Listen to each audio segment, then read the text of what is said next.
প্রতিটা জায়গায় এখন তাদের প্রেতাত্মারা কাজ করছে। যারা এই টেক্সটাইল সেক্টরকে ধ্বংস করছে তাদের বিরুদ্ধে রুখে দাঁড়াতে পারবে, সেই রুখে দাঁড়াবার জন্য প্রয়োজন একটি নির্বাচন। আসল প্রেতাত্মা বিদায় নিলেও, পলাতক হলেও তাদের দোসরেরা বাংলাদেশে এখনো আছে। তারপরেও কিছু সংখ্যক ওই সরকারের প্রেতাত্মারা বাংলাদেশের প্রতিটা ক্ষেত্রে, প্রতিটা জায়গায় এখন তাদের প্রেতাত্মারা কাজ করছে। এই টেক্সটাইল সেকশনকে ধ্বংস করে দেওয়ার জন্য যে ষড়যন্ত্র শুরু হয়েছে, এই ষড়যন্ত্র প্রতিহত করতে হবে। তার পথ একটি, সেই পথ হল আগামী নির্বাচনে বাংলাদেশ জাতীয়তাবাদী দলের যে 31 দফা, বাংলাদেশ জাতীয়তাবাদী দলের যেই সকল কর্মসূচি, সেই সকল কর্মসূচিকে সফল করে এই সরকারের অধীনে একটি সুষ্ঠু নির্বাচন যদি আপনারা উপহার দিতে পারেন, তাহলে বাংলাদেশের জাতীয়তাবাদী শক্তি, যারা এই টেক্সটাইল সেক্টরকে ধ্বংস করছে তাদের বিরুদ্ধে রুখে দাঁড়াতে পারবে।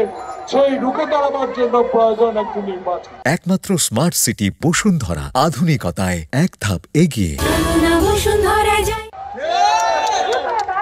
সেই নির্বাচন বানচালের বহু ষড়যন্ত্র চলছে, শুধু টেক্সটাইল নয়, প্রতিটা ক্ষেত্রে।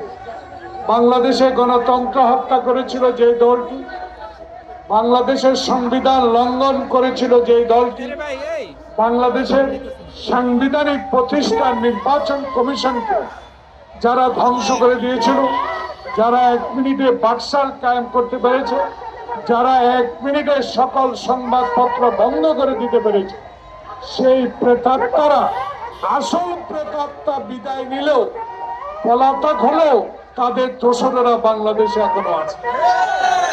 তাহলে এদেরকে প্রতিহত করতে হবে। কিভাবে? রাজনৈতিক ভাবে।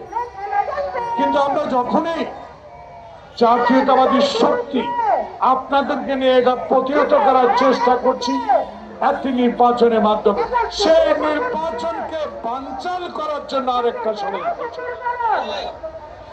এই ষড়যন্ত্র কারা করছে? যারা 71-এ আমাদের বিরোধিতা করেছে, যারা আমাদের স্বাধীনতার বিরোধিতা করেছে, যারা আমার মায়ের বুক থেকে নিয়ে সন্তানকে হত্যা করেছে, তারাই।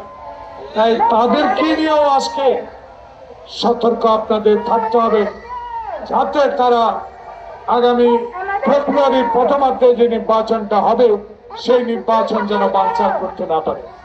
আপনাদের স্বার্থ, আপনাদের কর্ম, আপনারা সবচেয়ে স্বীকৃত লোক, ডিপ্লোমা ইঞ্জিনিয়ার, অতএব আপনাদেরকে অবহেলা করার কোনো কারণ নাই। তারেক রহমান বলেছে, সকল ক্ষেত্রে যেই সকল সমস্যা আছে সেই সমস্যা আমরা দূরীভূত করব।